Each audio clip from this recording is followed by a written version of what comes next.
Hi guys, I hope you are doing well. Today we'll talk about how to fix or how to solve the problem of Prequel app. You click on settings.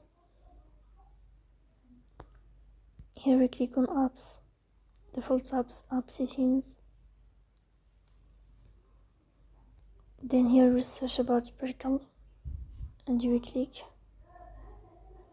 In this page of app info, you will click here on first stop and you will click OK. Then we'll enter to storage.